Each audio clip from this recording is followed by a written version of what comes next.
Pues muy bien, bienvenidos y muchas gracias por estar nuevamente con nosotros y bienvenidos a los nuevos participantes del chat. Para todos nuestros oyentes ha tenido mucho éxito, por obvias razones el tema, pero además creo que es importante que esto le vamos a dar continuidad y vamos a oír de los escuchas también cuáles son temas que les gustaría ver, porque es una cosa que se transmite conocimiento de una forma muy relajada. Entonces vamos a empezar ahora, como aparece en mi pantalla, por lo menos de izquierda a derecha. Gloria, por favor, si te quieres presentar. Sí, claro. Hola, muy buenas tardes a todos. Yo soy la doctora Gloria Huerta, soy infectóloga, soy pediatra, tengo una maestría en ciencias médicas, tengo una maestría también en VIH, soy socio numerario de la Academia Mexicana de Pediatría en México y actualmente soy parte del staff médico de GSK Vacunas. Muchas gracias, Gloria, y bienvenida nuevamente. María Gracias. Julia, ahora sí que la oveja que teníamos perdida durante algún tiempo. Muy bien, muchas gracias. Qué gusto que estés acá con nosotros. Por favor, gracias. si quieres presentarte. Van y colegas, bueno, soy la doctora María Julia Marinissen, agregada de salud en la Embajada de Estados Unidos en México, representante del Ministerio de Salud de Estados Unidos en México. Muy feliz de estar aquí hace un año, justo para la pandemia. Y también muy oportuno porque antes de eso, por casi 15 años, fui la directora de la División de Seguridad en Salud Internacional en el Departamento de Salud, justamente a cargo de la preparación y respuesta a emergencias de salud, con foco en las respuestas que tenían tanto una interfase doméstica o nacional e internacional, y mucho del trabajo que hacía junto con mi equipo era todo el tema de lo que llamábamos el International Deployment of Vaccines, o sea, el movimiento y el compartir vacunas entre países y organizaciones en tiempos de emergencias. Así que parece que llegué justo a México para el COVID. Y bueno, un gusto estar aquí, la verdad. Muchas gracias por la invitación. Muchas gracias, María Julia. Bueno, Sigfrido, por favor. Sí, claro. Yo soy Sigfrido Rangel, soy también internista infectólogo. Tengo una maestría en ciencias, una en calidad, y actualmente trabajo para laboratorios GSK en México. Muchas gracias. Excelente. Marco. Gracias, doctor Van. Es un gusto volver a estar con ustedes. Bueno, yo también soy médico internista, infectólogo, tengo maestría y doctorado en ciencias médicas, máster en VIH, entrenamiento en profesionalización docente, farmacoeconomía y asuntos médicos. Bueno, ahora también trabajo como gerente para GSK Vive Healthcare.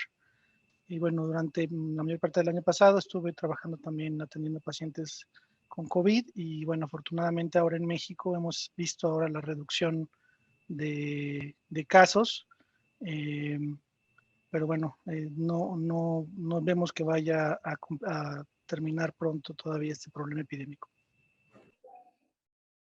Muchas gracias, Marco. Y como diría en inglés, and last but not least, on the contrary, mi querido Lite desde Costa Rica. Muchas gracias, Van. Yo soy Lite Wu, yo soy oftalmólogo, especialista en cirugía de retina y vitrio. Yo fui expresidente de la Sociedad Oftalmológica de Costa Rica y también de la Sociedad Panamericana de Retina y Vitrio, y ex vicepresidente de la Asociación Panamericana de Oftalmología. Y trabajo en lo privado. Pues muchas gracias y nuevamente bienvenidos a todos. Muchas gracias por participar en este segundo capítulo de COVID, ¿no? Que seguramente va a generar mucho interés. Y creo que la pregunta obligada con algunos con los que estuvimos platicando fue lo que recientemente pasó la semana pasada, que si la vacuna de AstraZeneca da trombosis o no da trombosis, etcétera. ¿Quién quiere ser el valiente que nos diga qué opinan? Y si sí, ¿por qué sí? Y si no, ¿por qué no? Pues Gloria, nuestra experta en vacunas, sería la más apropiada. Bueno, primero en el contexto de ningún biológico que pueda administrarse al cuerpo humano va a ser 100% no fue libre de efectos adversos, ¿no? O sea, tenemos que pensar en una coyuntura en donde estamos aplicando un biológico a una población de por sí vulnerable, mayores de edad, o sea, adultos mayores, en donde claramente van a coincidir ciertos eventos a la vacunación, temporalmente de la vacunación. Claramente todavía no hay una salida de una curva epidémica de trombosis relacionada a las vacunas, y hasta este momento la indicación es que se puede seguir aplicando basándonos en el perfil de seguridad de la vacuna, por supuesto, siguiendo cada uno de los casos y eventualmente determinar si existe o no causalidad, que hasta el momento parecería ser que no es el caso.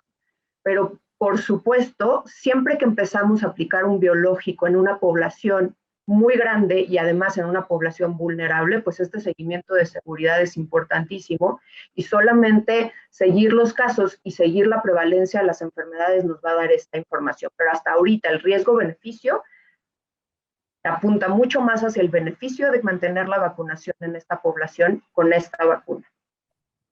Yo quisiera Muchas participar. gracias, Gloria. Sí, adelante, Mario, por favor. ¿Qué fue lo que pasó realmente? Bueno, en varios países de Europa se encontraron 13 casos, pero particularmente en Alemania hubo 7 personas entre la edad de entre 20 y 50 años que desarrollaron problemas de coagulación trombóticos a nivel del sistema nervioso central.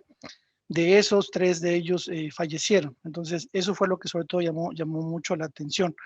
Por esta situación de que se encontró no solo en Alemania, sino en otros países de Europa, muy interesante y mencionar que Reino Unido había aplicado ya más de 10 millones de vacunas y no había presentado o evidenciado esta situación. Entonces eso es importante porque el número de vacunas es muy grande y no habían observado esta información.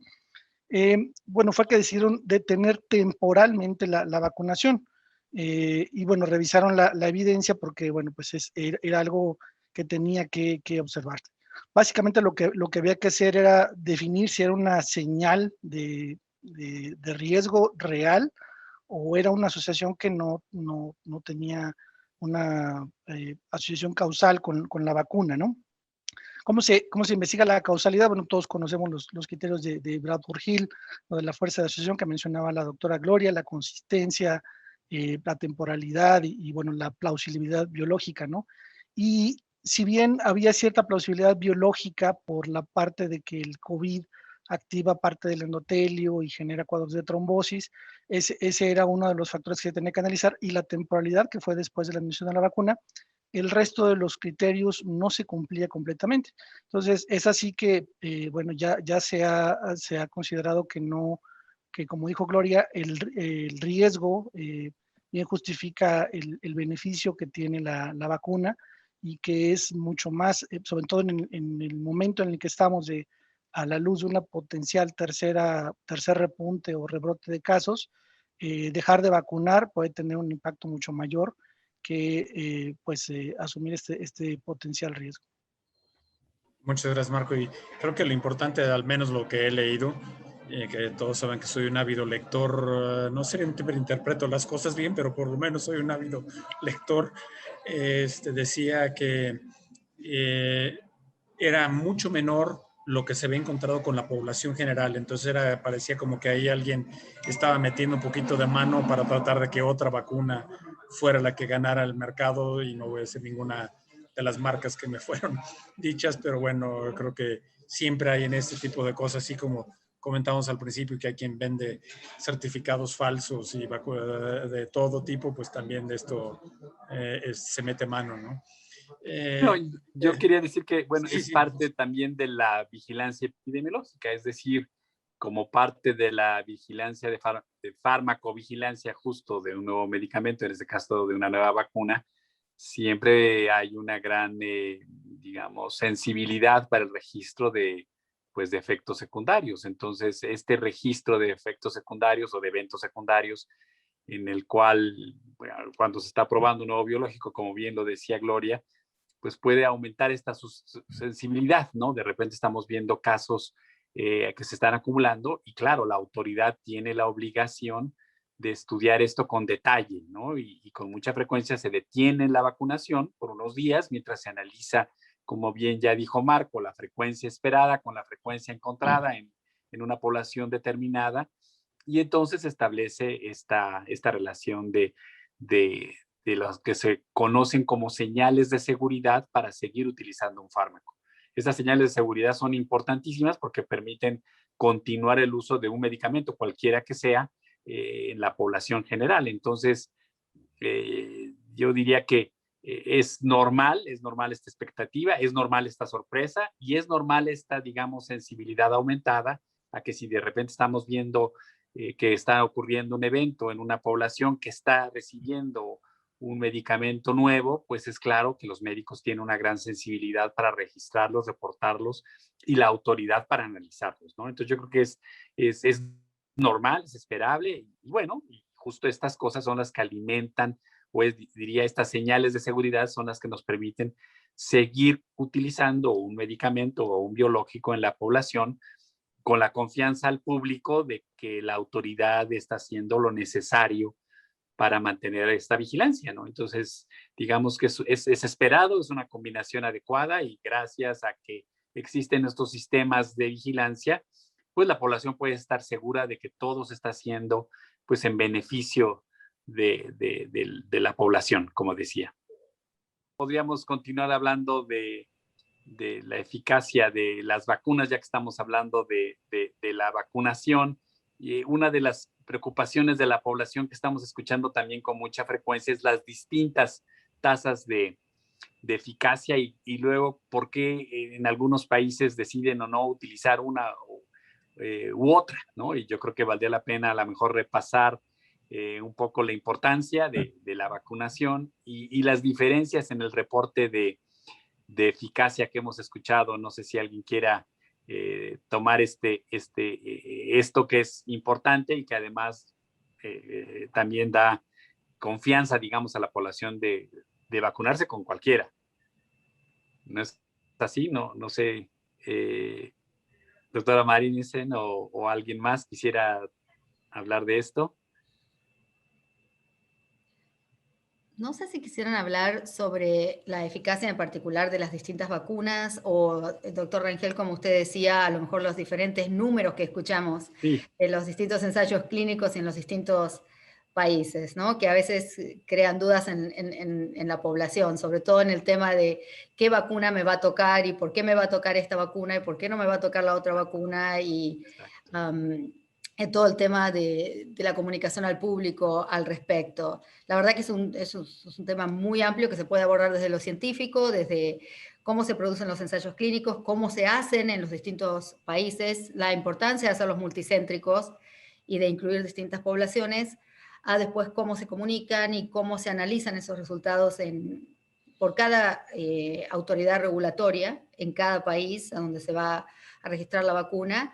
Y además, cómo se le comunica esto a la gente, ¿no? En un ambiente a donde nos va a tocar los que nos va a tocar, básicamente, a donde todavía no tenemos la posibilidad de elegir el tipo de vacuna. Yo creo que es un tema súper amplio y quizás lo podemos ir tomando por pedacitos, ¿no? Me gustaría recalcar esta última parte que dice la doctora María. Pues básicamente, con estas nuevas tecnologías, con las nuevas tecnologías que estamos teniendo, realmente el seguimiento pues nos va a empezar a enseñar muchísimas cosas de 1, 2 dosis, 3 dosis, refuerzos, ¿no? Pero estamos en una coyuntura en la que no está en nuestras manos escoger cuál es la vacuna y entonces tal vez, a lo mejor es una mala palabra en efectividades, porque claramente es un desenlace importantísimo, claramente es algo que vamos a estar buscando, que vamos a estar desarrollando y que eventualmente vamos a conocer mucho mejor. En esta coyuntura, perdernos en esas efectividades cuando pues finalmente es la que llega al país, la que le corresponde a la población. Incluso esta semana vacunan a mi mamá, estoy muy emocionada, y le toca una delegación que le toca una vacuna y a otra delegación le toca otra, y entonces los suegros de mi hermano me están pidiendo que si el predial de mi mamá para ir a la delegación que le toca tal o cual vacuna. No, o sea, no nos podemos perder en eso, nos tenemos que entender que la vacunación de la mayoría va a tener el mejor efecto las efectividades con las que pudiéramos estar maniobrando ahorita de cada uno de los productos. Sí, sí, totalmente de acuerdo, y a eso realmente quería apuntar. Por supuesto, podemos seguir la tablita de las vacunas y ver las que tienen 90%, 95%, 70, 79, depende de donde se hizo el ensayo, pero creo que a lo mejor para el público en general, como decía la doctora Huerta, puede ser un tema confuso, genera mucha confusión, seguramente han escuchado todos de sus padres o de la gente mayor de la familia, nosotros no porque somos todos muy jóvenes, ¿no es cierto? Pero de la gente mayor de la familia que dicen, bueno, si la vacuna tiene 50% de efectividad, ¿para qué me tengo que vacunar? Es lo mismo que nada. Entonces se crea mucha confusión y creo que es importante que todos nosotros en el medio de los distintos lugares que ocupamos en el sistema de salud recalquemos eso, ¿no? La importancia comunitaria que tiene vacunarnos, no solamente a nuestra salud personal, sino la importancia de vacunarnos cuanto antes con la vacuna que nos toque en el país en el que estamos y tratar de evitar que se siga propagando el virus, que se pierdan más vidas innecesariamente y sobre todo que podamos vacunarnos rápidamente para evitar la emergencia de las nuevas variantes, ¿no? Que ahí sí... bueno, no sabemos con qué nos estamos enfrentando, ¿no? Y bueno, cuanto antes nos vacunemos y sabiendo que las vacunas por ahora son efectivas contra la mayoría de las variantes que conocemos, estamos ayudando a parar la propagación del virus. Así creo es, que creo que es sí, en la importante. sesión Creo que anterior había dicho que la mejor vacuna era la que te tocaba, ¿no? Y considerando Exacto. eso, creo que ahorita sería perfectamente oportuno que Lite, siendo el otro oftalmólogo del grupo, porque de verdad es extrañísimo que los oftalmólogos no estemos en los grupos de riesgo que supuestamente se han nominado, siendo que somos probablemente junto con los dentistas y quizás los otorrinos los que más cerca estamos de la cara de los pacientes, ¿no? Y Lite, que ha sido muy humilde en lo que dice, pero es una personalidad extraordinaria en muchos medios, aparte de ser un gran amigo, y por eso le estoy dando aquí su champú de cariño. En la Academia Americana de Oftalmología tiene un puesto muy alto, lo mismo que en la Panamericana y en varios de los foros. Lite, ¿qué nos puedes decir? ¿Cuál es la posición de estos organismos con respecto a oftalmología y el uso de vacunas y medidas preventivas, ¿no? Bueno, te puedo hablar sobre la experiencia nuestra acá en Costa Rica. Y en Costa Rica los oftalmólogos son considerados realmente no tan médicos, aunque el primer médico que murió en el mundo fue oftalmólogo por el COVID. Y yo creo que todo el mundo piensa que como nosotros los oftalmólogos no estamos en urgencias viendo los pacientes, no estamos expuestos. Pero el asunto es que el problema es que todos los pacientes potencialmente pueden tener COVID cuando llegan a tu consultorio, porque nadie viene con un letrero diciendo yo tengo COVID, no tengo COVID. No estamos haciendo pruebas a todos los pacientes antes de que ingresen a nuestra consulta. Entonces nos estamos exponiendo peligrosamente a pacientes que potencialmente tengan COVID. Y eso me recuerda cuando yo me entrené por ahí de los 90s y varios de ustedes mencionaron que tienen maestrías en VIH, y yo me acuerdo cuando era interno, pues eran precauciones universales. Igual, se asumía que todos potencialmente podían estar infectados. Igual acá, lo que yo hago con todos mis pacientes, igual potencialmente todos pueden tener COVID. Entonces, me parece inaudito que las autoridades consideren que nosotros los oftalmólogos no estamos en la primera línea. Ahora yo hago una pregunta, una contrapregunta a eso, y aclaro antes de que sigamos hablando que no estoy participando en la tertulia en mi capacidad en mi capacidad oficial, ¿no? Sino como profesional, como cualquiera. Las preguntas y las opiniones son individuales, pero en un ambiente, doctor Wu, van colegas, en el que hay tan poca vacuna, o sea, porque en general se dice que los grupos de riesgo, los profesionales de cuidados de salud son los que van a tener prioridad. Ahora, en un ambiente en el que hay muy poca vacuna, todavía queda la dramática tarea de hacer una priorización dentro de ese grupo, y ahí creo que es a donde viene que se ha decidido priorizar al personal de salud que está tratando directamente con pacientes de COVID. Estoy de acuerdo, como dice el doctor Wu, que si uno está en el hospital y están llegando pacientes, pues uno está más expuesto que otros, ¿no? Pero, ¿cómo ven ustedes como infectólogos o oftalmólogos esta priorización dentro del grupo del personal de salud? Yo estoy de Y te acuerdo. levantó la mano. Yo estoy totalmente de acuerdo con eso. Yo creo que sí, inicialmente, sí, los que están en las UCIs, los que están en urgencias, definitivamente denle todas las vacunas.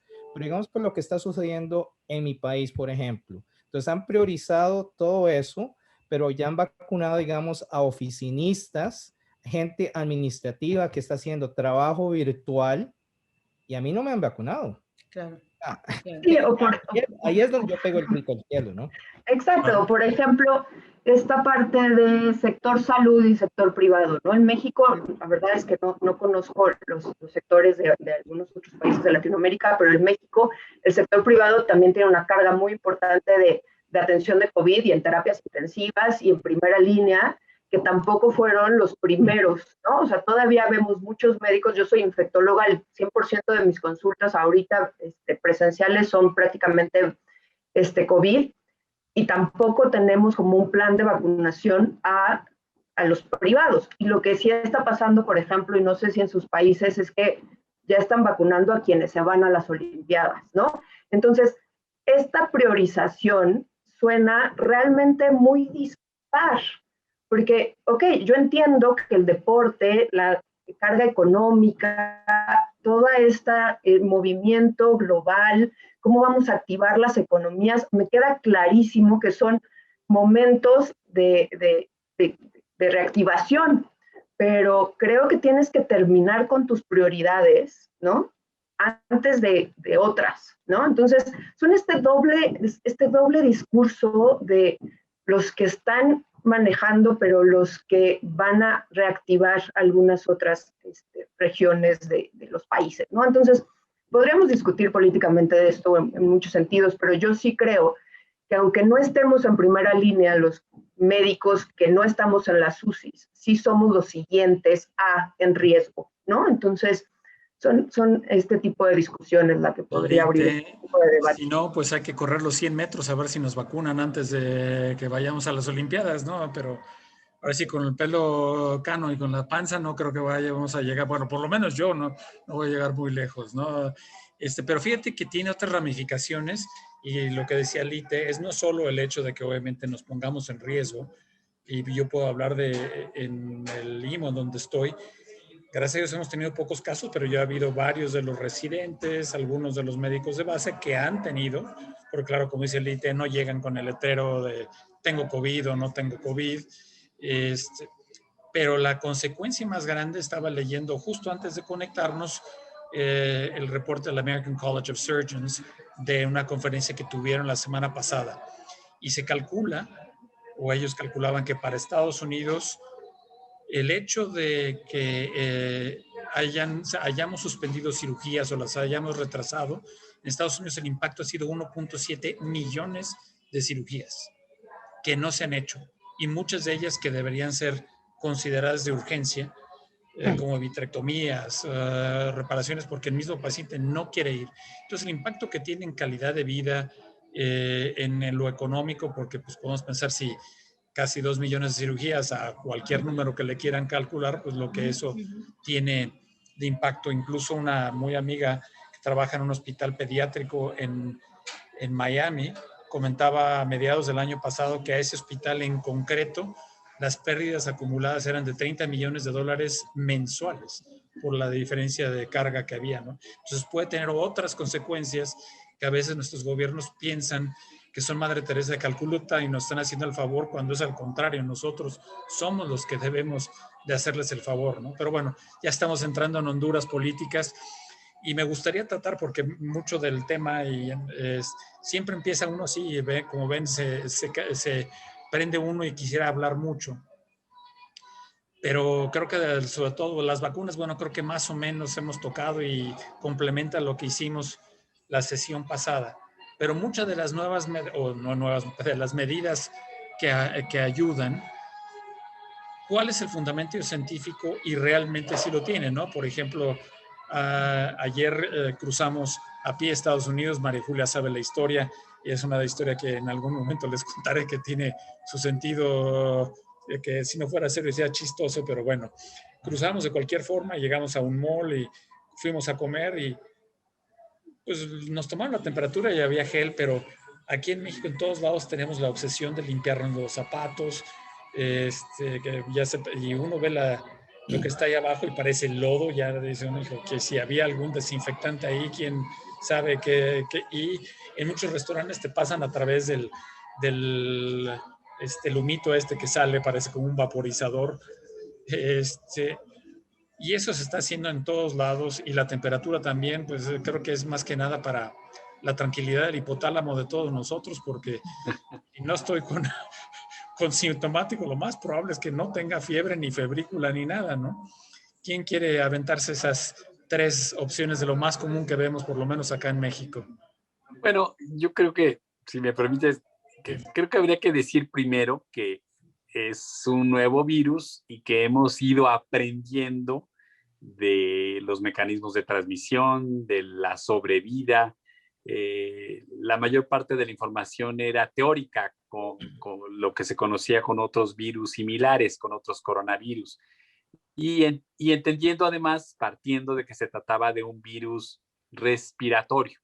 Entonces, al hablar de que es un virus respiratorio, haciendo analogía con otros virus respiratorios, pues hay mecanismos que se consideran pues fundamentales de transmisión. Desde luego, las gotitas que se producen al toser o al hablar, estas gotitas de menos de 5 micras y que viajan normalmente a menos de 1.5 metros de distancia, pues establecieron, se trata de un virus respiratorio que se transmite por gotas. Parece que estaba descartado desde el principio que era de transmisión aérea, que son virus que viajan a mayor distancia, etcétera. Es decir, fuimos aprendiendo de esto. Y luego recordar que los virus respiratorios se transmiten muy eficientemente por el contacto. Es decir, muchas veces el mecanismo más eficiente, inclusive a veces más que las gotitas, son justo cuando tosemos y nos tocamos la boca, nos tocamos la nariz, nos la tapamos, y esas partículas que quedaron en nuestras manos después las depositamos en las superficies, en los picaportes, en los botones de los elevadores, etcétera.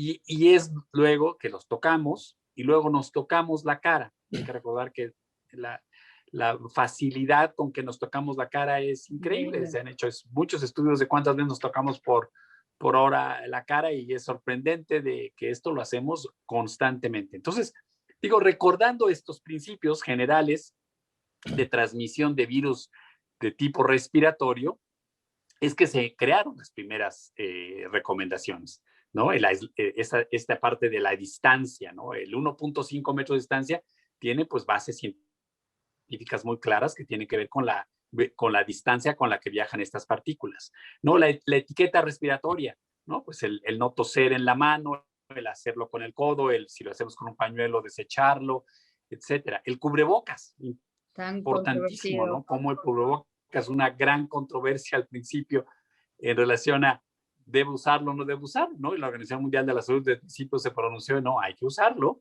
porque protege al que esté enfermo, no transmite, y el que no está enfermo, pues no recibe las partículas, ¿no?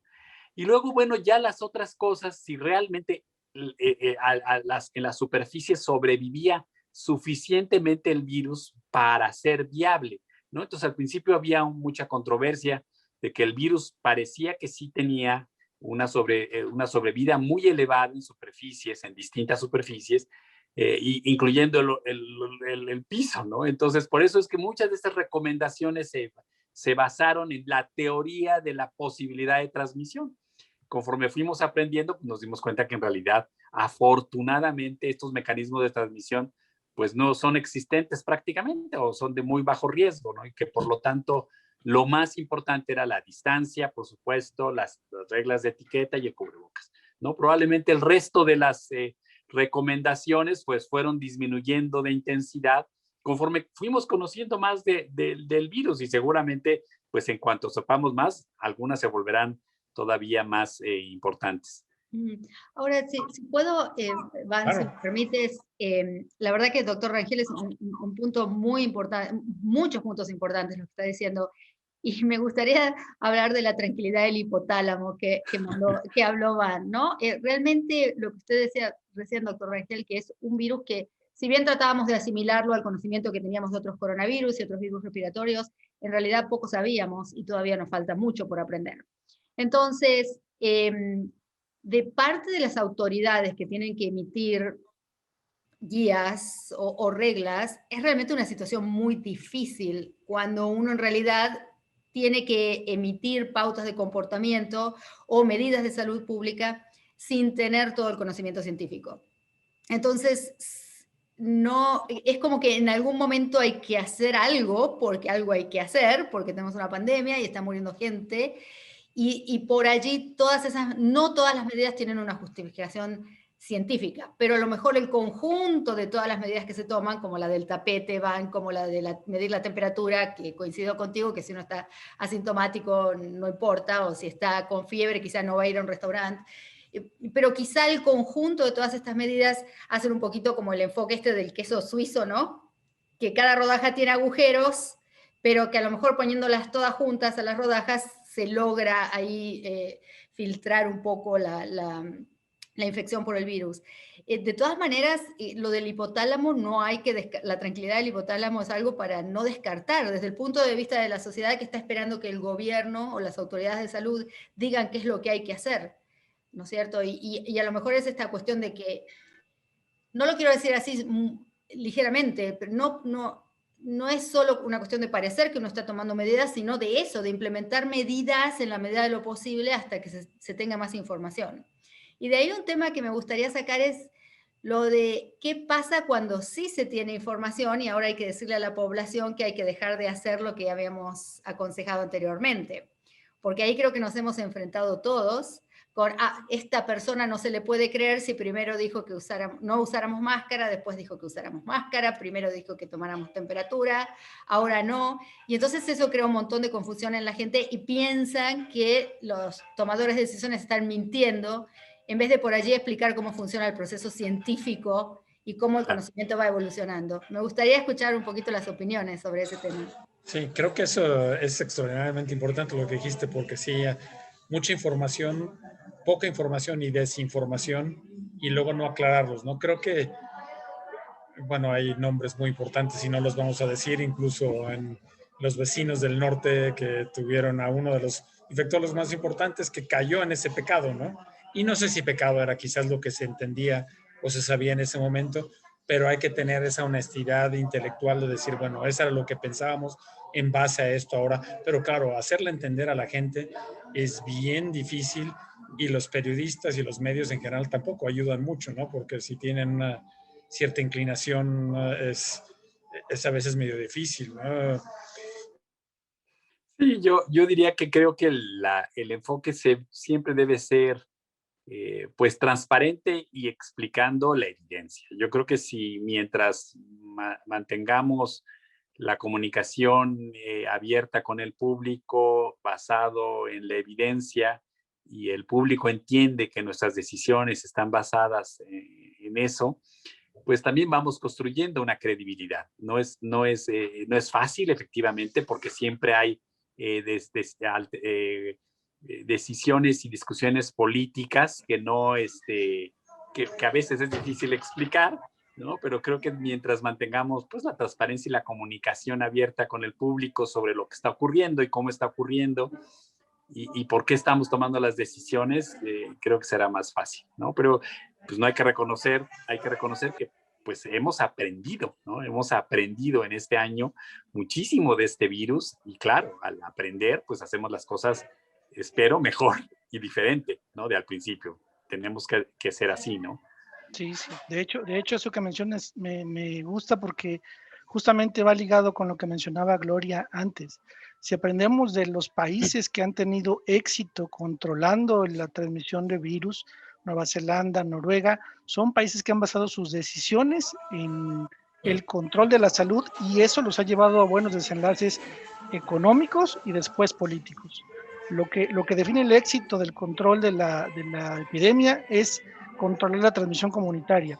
Y ellos lo lograron incluso antes de tener la vacuna. Lo lograron solamente con estas intervenciones epidemiológicas que hemos estado comentando. Muchas de ellas, a lo mejor sin un fundamento sólido, pero se han ido corrigiendo con el tiempo. Entonces, ahora que tendrán la vacuna, estos países que han tenido buenos desenlaces, seguro les irá mucho mejor.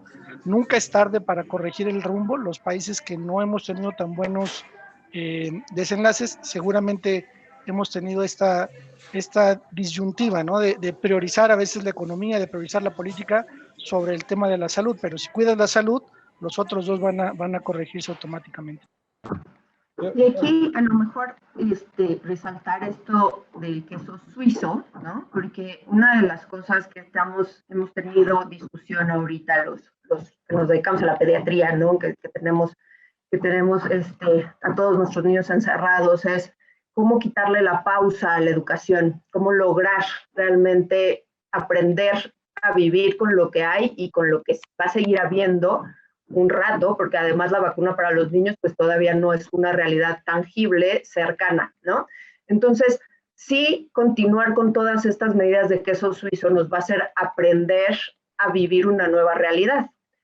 Y tenemos que, como bien dicen, basarnos en la evidencia, pero también como personal, ya sea de salud, de educación, de donde sea, dar el ejemplo de cómo se tienen que hacer estos quesos suizos. Sí, entiendo que cada vez que te ponen el termómetro en la cabeza no es los asintomáticos pues nunca lo van a hacer, ¿no? Pero bueno, por ahí agarras a uno que va con febrícula y lo mandas a su casa, principalmente los niños, y ¿no?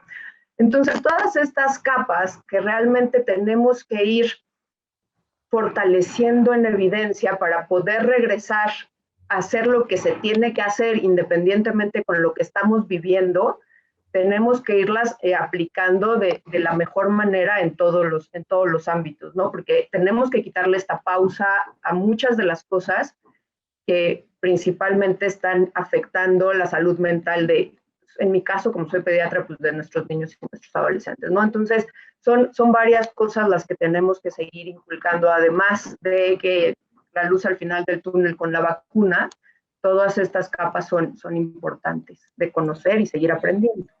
En mi defensa, yo la salud mental ya no estaba ahí desde antes de la pandemia, ¿no? Pero bueno,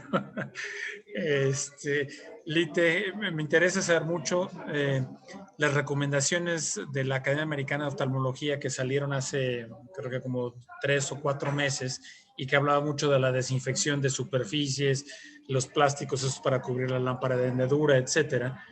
¿Qué sigue vigente? ¿Se están pensando actualizar? ¿No se están pensando actualizar? Tú que estás muy en ese medio. Bueno, como mencionaron acá los compañeros, esto es un conocimiento en evolución. Entonces, obviamente para nosotros que tenemos que examinar a un paciente en la lámpara de hendidura y todo eso, pues primero la recomendación principal es tratar de hacer un examen dirigido. Entonces tal vez no es necesario hacer ciertas cosas que antes hacíamos de rutina. Entonces nada más tratar de hacer lo esencialmente que sea necesario para tratar de tener al paciente in and out. Con respecto, digamos, a lo que las barreras esas a las que mencionan, pues depende mucho del tamaño de las barreras, porque algunas son únicamente así, otras son más amplias, etcétera. Y realmente al tener, digamos, el paciente con la mascarilla y el médico con la mascarilla, probablemente eso sea más efectivo en realidad que la barrera física esa de plástico que tenemos enfrente. Entonces, yo creo que todavía todo eso se está considerando. Probablemente la academia no vaya a cambiar mucho todo eso porque están viendo que ya empezaron las vacunas, etcétera. Entonces, simplemente se va a seguir con esas medidas, yo creo. Pero sí quería hacer, ahondando en lo que había dicho Marco, a mí me parece que parte del problema que estamos viendo en muchos países es que se ha politizado lo que debería ser unas decisiones técnicas, ¿no? Entonces, es increíble que de repente tipos sin conocimientos científicos estén emitiendo juicio. O sea, a mí me parece inaudito, digamos, yo tengo, digamos, un chat de compañeros del colegio y cuando empezó todo esto, todo el mundo opinaba sin tener conocimiento de la ciencia y opinaban esto y lo otro y uno les decía, bueno, ¿de dónde sacas la evidencia? Ah, lo vi en Facebook, lo vi por fulano y tal. O sea, ese es un gran problema, creo yo. Todos somos covidólogos ya en Sí, este sí, sí. momento. Entonces, como decía Marco, digamos, en Taiwán, Noruega, Nueva Zelanda, todo eso, yo creo que las autoridades ahí decidieron tener el consejo de la gente que sabía, digamos, de los epidemiólogos, de cómo controlar las cosas. Y ahí la diferencia. Yo creo que esa quizás sea una de las lecciones más importantes de esta pandemia y alguna de las cosas que realmente espero que se estudien, porque lo de la famosa infodemia es increíble. Lo que decía el doctor Wu de dónde, pero ¿dónde escuchaste eso? En Facebook, en Twitter, de golpe se convirtieron en las fuentes de información. Y sobre todo, muchas veces la prensa, ¿no? Con los títulos de los artículos diciendo una cosa y todo el mundo forwardeando ese artículo, y cuando uno realmente abría el artículo no decía nada que justificara ese título. Y la otra cosa que ha contribuido a esto es la politización de los pro ciencia y los anti ciencia en muchos países, sin nombrar países, pero que ha sido dramático, porque además creó esa especie de polarización entre los dos grupos, ¿no? Entonces esto me parece que es una de las cosas que será motivo de mucho estudio saliendo del COVID, porque ha sido determinante en el comportamiento de la sociedad. Creo que una de las cosas que es importantísimo, porque pues sí, ya hemos visto que el lavado de manos frecuente y el cubrebocas son de las dos cosas más esenciales, me atrevería a decir. Pero el uso de cubrebocas, ¿cuál de los cubrebocas? Claro que todos podremos decir el N95, el KN95, pero hay obviamente toda una variedad y médicos que dicen, no, el que tienes que utilizar es el que tiene iones en la tela y es reutilizable.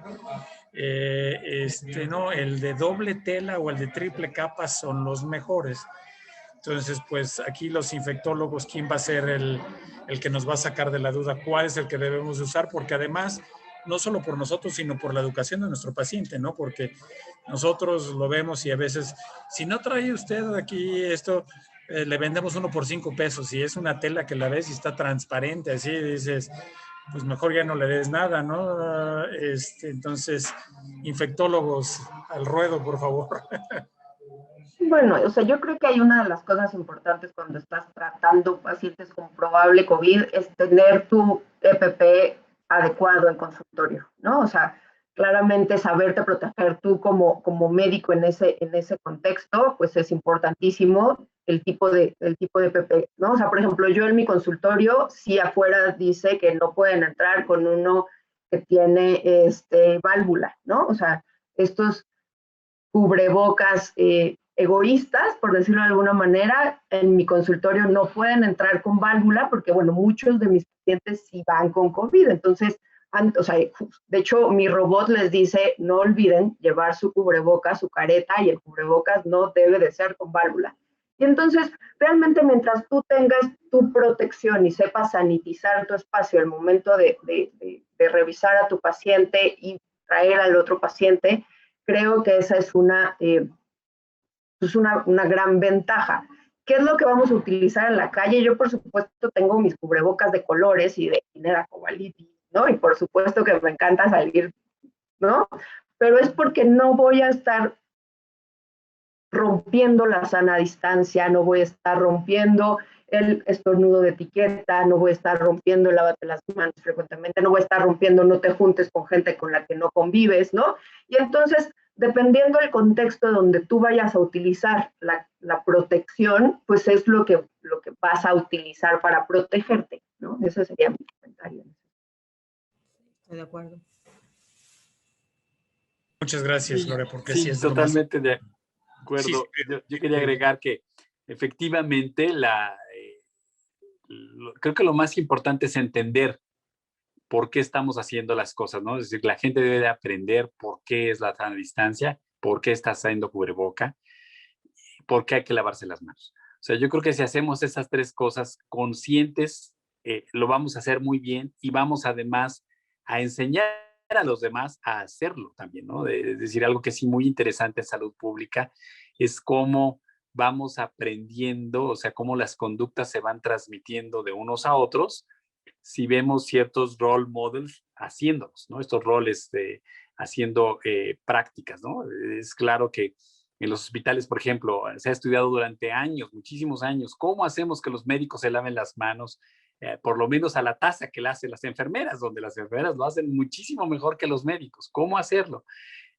Ponemos letreros, ponemos el gel cerca, ponemos el lavabo cerca, cambiamos las toallitas, ponemos... ¿Qué es lo que pasa? Y bueno, lo que hemos aprendido es que mucho tiene que ver cómo nos educan, ¿no? Cómo nuestros role models nos están educando, nuestros maestros nos educan, lo que está alrededor nos educa.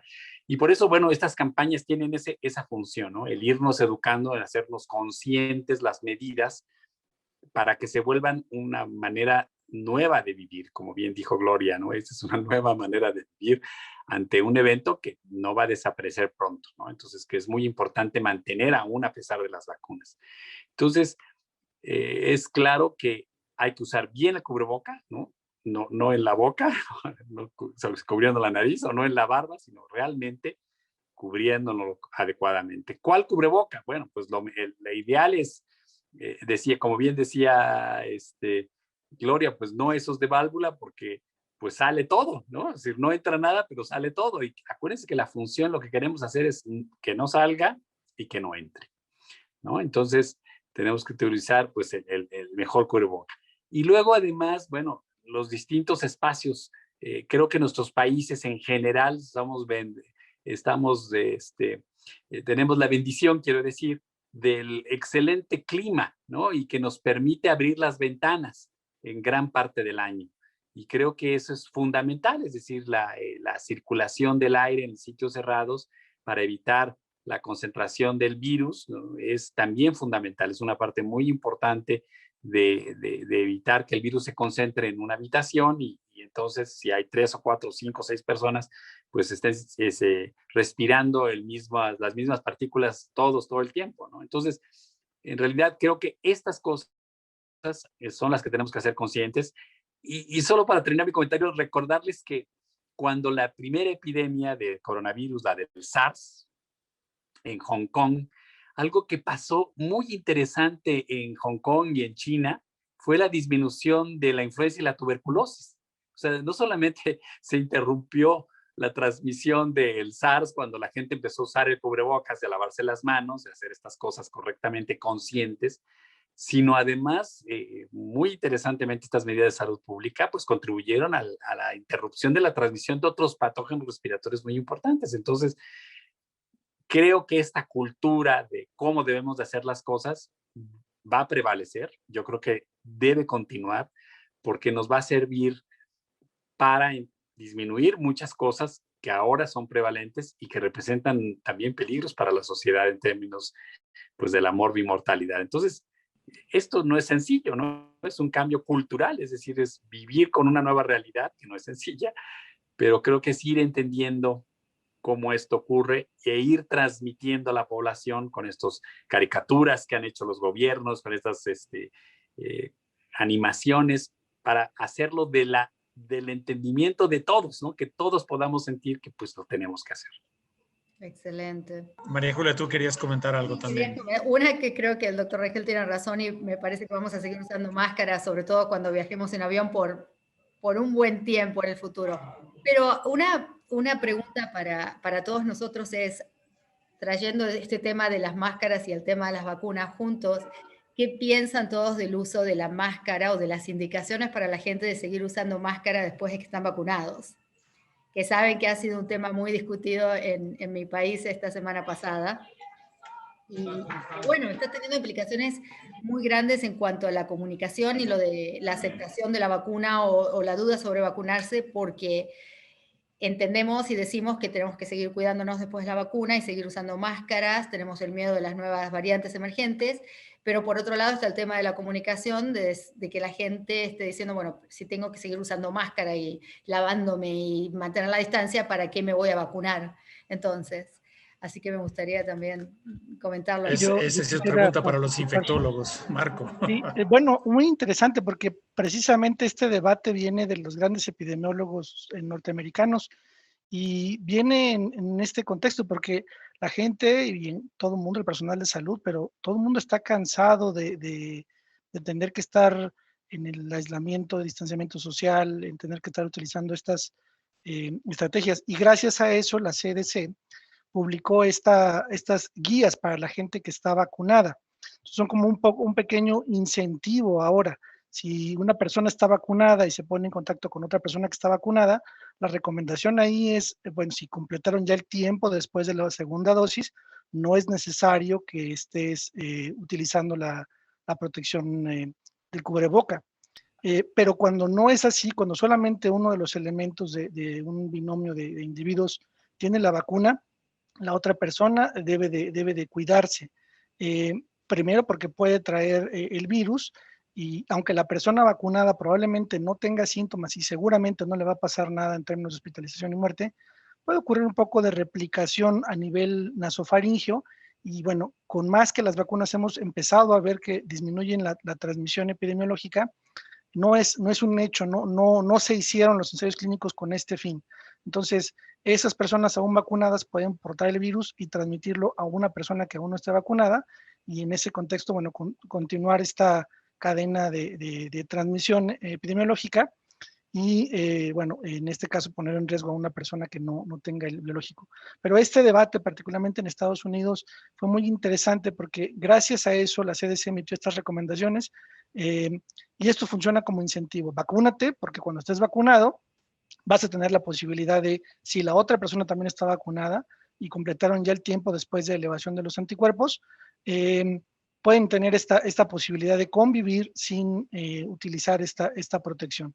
Entonces, sabemos que para que toda la población esté vacunada falta muchísimo y no es solamente un solo país, sino el problema es mundial y mientras no estén vacunados todo el mundo, siempre habrá transmisión del virus y cuando no controlemos la transmisión comunitaria, seguirá siendo un problema epidémico. Entonces, este es un incentivo que vale la pena que tomemos. Vacunación para poder alcanzar este tipo de interacciones y que pues el mejor regalo para los abuelos que se estén en riesgo es que puedan volver a convivir y volver a estar con sus nietos. Excelente. Perdón, Lite, ¿tú querías decir algo? A mí me gustaría nada más dar una particularidad en este sentido. Claramente es un virus completamente diferente, es un virus de RNA, es un virus que está circulando altamente en la población, ¿no? Vacunológicamente, realmente, pensando en varicela, por ejemplo, a mí ya me dio varicela, o ya me vacuné con varicela, ¿no? Y entonces eso no significa que si voy y visito a alguien con varicela, voy a estar colonizada con varicela y voy a estar en el tiempo que me colonicé con varicela, transmitiendo la varicela, aun cuando ya me vacuné o aun cuando ya la padecí. Claramente la varicela es una inmunidad permanente, la vacuna te deja una inmunidad un poco, o sea, mucho más prolongada y es un virus completamente diferente, podría ser, pero vacunológicamente en vacunas con efectividades tan altas como las que estamos viendo en este momento, pensar que aún vacunados con 90% de efectividad seguimos siendo transmisores, es vacunológicamente muy poco probable, ¿no? Y hablando como la historia de las vacunas y la historia de la vacunación y la efectividad que tiene esta vacuna, porque por supuesto podemos hablar de efectividades de vacuna como tosferina o efectividades de vacuna como influenza o de efectividades de vacuna como tuberculosis, ¿no? O sea, claramente podemos poner esto sobre la mesa de muchas otras vacunas que no son así de efectivas. Pero teniendo un 96% de efectividad con 2 dosis que yo ande cargando el virus, siendo asintomático, es realmente vacunológicamente sería algo completamente nuevo a describir en este sentido, ¿no? Bueno, no, estamos llegando como siempre ya casi al final y siempre nos falta tiempo y muchas cosas que discutir, pero por ahí también me pidieron que siguiera insistiendo en todas estas medicamentos maravilla que pueden hacer prevención, y sé que sigue habiendo mucha discusión. Incluso la Unión Europea sacó ayer o antier un comunicado diciendo que la ivermectina no funcionaba y otros comunicados por ahí que sí. Entonces, los dos únicos que más o menos, porque ya vimos que la hidroxicloroquina definitivamente no, a pesar de que dijeron que Fauci y compañía teóricamente los tomaron, y todos los chismes de vecindad de las redes, no sé si es cierto y es lo de menos, pero al menos ahorita alguna evidencia laboratorial y anecdótica en algunos pacientes, grupos de pacientes, es vitamina D y la ivermectina. Empiezo con Lite. ¿Tú estás tomando, Lite?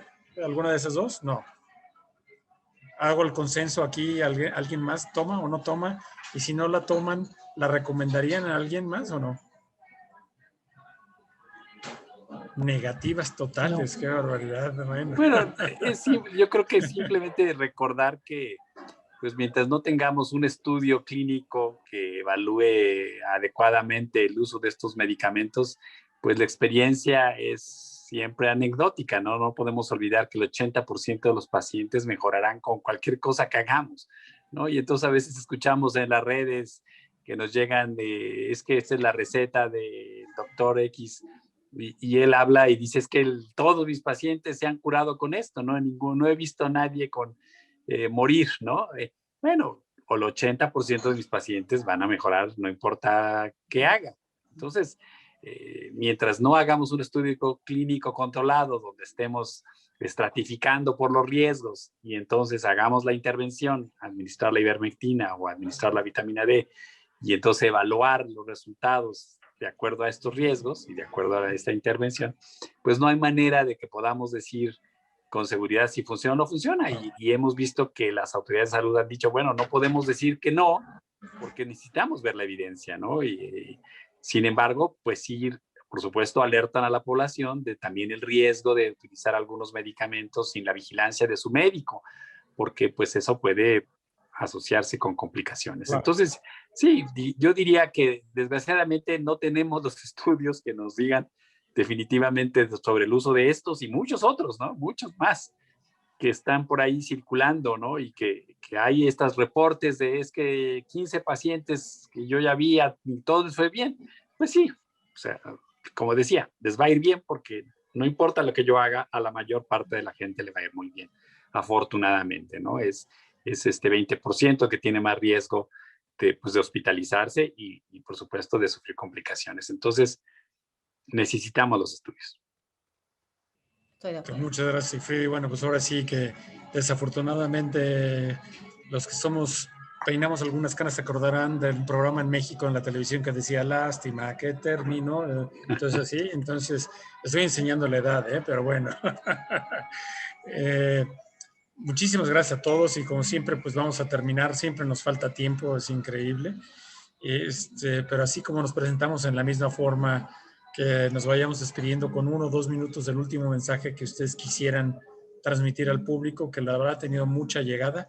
Es que vamos a empezar ahora con tantas veces que entré y salí por el internet. Ahora María Julia quedó del lado izquierdo primero, entonces empezamos con María Julia. Bueno, muchísimas gracias, Van. La verdad que me encantó la tertulia y como tú dices, falta tiempo, ¿no? Falta mucho tiempo, hay muchos temas para discutir. A mí me gustaría decirle a todo el mundo que se cuide mucho del coronavirus, que siga las recomendaciones de las autoridades, sobre todo ahora que, bueno, por lo menos en México se está en una situación muy buena porque los casos están muy bajos, pero viene la Semana Santa. Y sabemos por el año de experiencia que hemos tenido con este virus que cada vez que relajamos las medidas y aumenta mucho la movilidad, aumenta el número de casos. Pasamos de estar en una situación de 90 y pico % de ocupación en los hospitales a una situación muy buena ahora, al menos en la Ciudad de México, así que hacer un llamado a que todo el mundo siga cuidándose y como lo decían las autoridades, ¿no? Tratar de buscar formas de estar en familia, de divertirse dentro del grupo familiar, sin exponerse demasiado.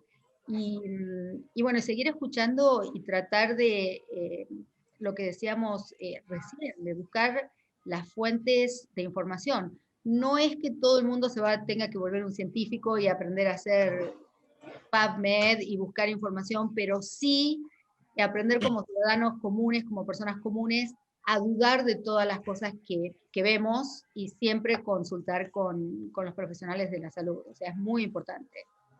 Bueno, seguir cuidándose, porque la única manera que vamos a poder terminar con este virus es con un esfuerzo importante de la comunidad. Así que ese sería Muchas gracias, María Julia. Gloria, por favor. Gracias, muchísimas gracias. De verdad que disfruto muchos estos espacios. Y a mí lo que me gustaría decir es, bueno, todavía falta mucho. Tenemos que aprender a vivir, tenemos que tener nuevas maneras de convivir y tenemos que cambiar esta mentalidad de vamos a regresar pronto a algo como lo conocíamos y entonces estamos en pausa y hasta que eso no pase no podemos seguir con ciertas situaciones tomando todas las medidas. Entonces es importante entender que tenemos que aprender una nueva manera de vivir, que tenemos que seguir indicaciones, que tenemos que aprender del virus, pero también aprender que no estamos solamente sumergidos en una pandemia, sino en un mundo en el que hay muchas otras cosas más que no podemos dejar pasar, ¿no? O sea, realmente no estamos en pausa y eso significa que tenemos que tener herramientas para poder seguir viviendo y conviviendo de la manera más sana y segura posible, ¿no? Entonces, síganse cuidando mucho y muchísimas gracias nuevamente por esta invitación. Y a vacunarse cuando les toque, además. Así es. Exactamente. Lite. Bueno, precisamente eso era lo que yo quería decirle. Si tienen oportunidad de vacunarse, vacúnense, sea cual sea la vacuna, la que te toque, vacúnense, sigan usando la mascarilla y el distanciamiento social. Y muchas gracias por la invitación, la verdad que fue entretenida la tertulia. Excelente. Sigfrido, por favor. Bueno, no más que decir que sí, efectivamente síganse cuidando. Creo que es muy importante seguir manteniendo las medidas. Creo que es un esfuerzo más. Es decir, estamos ya viendo la luz al final del túnel. No lo echemos a perder, ¿no? Ya viene, ya hay muchas cosas. Aprendimos esto del queso suizo se me hace sensacional. Es decir, cómo es que todo lo que hacemos, todo absolutamente, contribuye a que la epidemia se interrumpa. Todo. Entonces, si empezamos a hacer el agujero más grande, estamos echando a perder todo lo que hemos trabajado por más de un año. Entonces, no se nos olvide, esto de queso suizo es una lección de verdad de cómo pequeñas cosas van sumando para que al final tengamos un resultado que sea benéfico para la población. Entonces, en la medida de lo posible, sigamos haciendo esas medidas y estaremos contribuyendo a que el agujero se haga cada vez más chiquito. Para la memoria, la analogía del queso suizo, María Julia. Marco, por favor. Gracias, Van. Sí, bueno, definitivamente se ve como que ya hay una luz al final del túnel. Ahora ya, además de este ejemplo que nos pusieron los países como Nueva Zelanda, Noruega, que mencionaba hace rato, que lograron controlar su transmisión comunitaria con puras medidas epidemiológicas y ahora van a tener la vacuna. Ahora empiezan a aparecer algunas estrategias terapéuticas que vienen a complementar este pues, arsenal que se generó gracias a la ciencia. Yo quisiera poner otra analogía, que es, pues cuando el avión va a aterrizar, el capitán no les dice que se quiten el cinturón, sino que mantengan sentados, bajen cierren su mesita y mantengan el cinturón puesto. No hemos todavía aterrizado, ya nos avisaron que vamos a tener pista, entonces hay que mantener todavía esta cuidado que necesitamos. Se acerca una tormenta, un tercer repunte y parece que no hay miedo. No creo que debamos tener miedo, creo que ya tenemos armas para poder defendernos, pero no debemos confiarnos y debemos seguir transmitiendo el mensaje y la información adecuada. Excelente, muchas gracias, Marco. Bueno, pues como siempre, Laura, tú tienes la última palabra, ya que eres la jefa de esto. Bueno, muchas gracias, Van. Bueno, primero agradecer a todos ustedes que nos hayan dedicado el tiempo para compartir con la comunidad oftalmológica hispanohablante que nos sigue en Oftalmólogo al Día y en Review of Ophthalmology en español.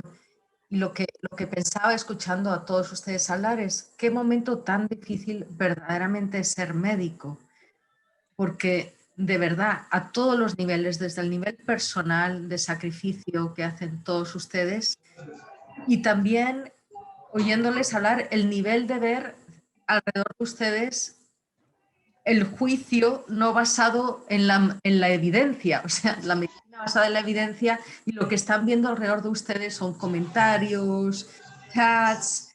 Nunca hemos estado como más conectados y seguramente con comentarios más ignorantes o peor informados. Es una ironía, ¿no?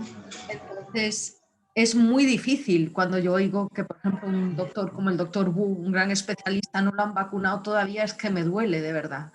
Entonces, creo que hay una gran oportunidad de educación al público, de concientización de la importancia de la ciencia, de la educación, de la sanidad pública, de la importancia del rol del médico.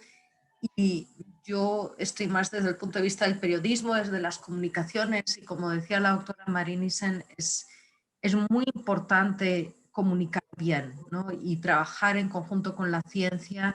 Obviamente siempre va a haber un sector que hay que seguir educando, pero esto es muy importante, cómo se comunica, cuándo se comunica y darse cuenta de que esta es una situación fluida, que está cambiando, que estamos aprendiendo, la gente quiere respuestas en blanco y negro, pero yo creo, no soy infectóloga, pero creo que no es blanco y negro, que está todo cambiando constantemente. Entonces, una mayor conciencia y un mayor respeto hacia la medicina y hacia la sanidad pública creo que es algo que culturalmente vamos a tener que adoptar, me parece a mí. Entonces, pues nada, simplemente dar gracias a ustedes, a mi equipo.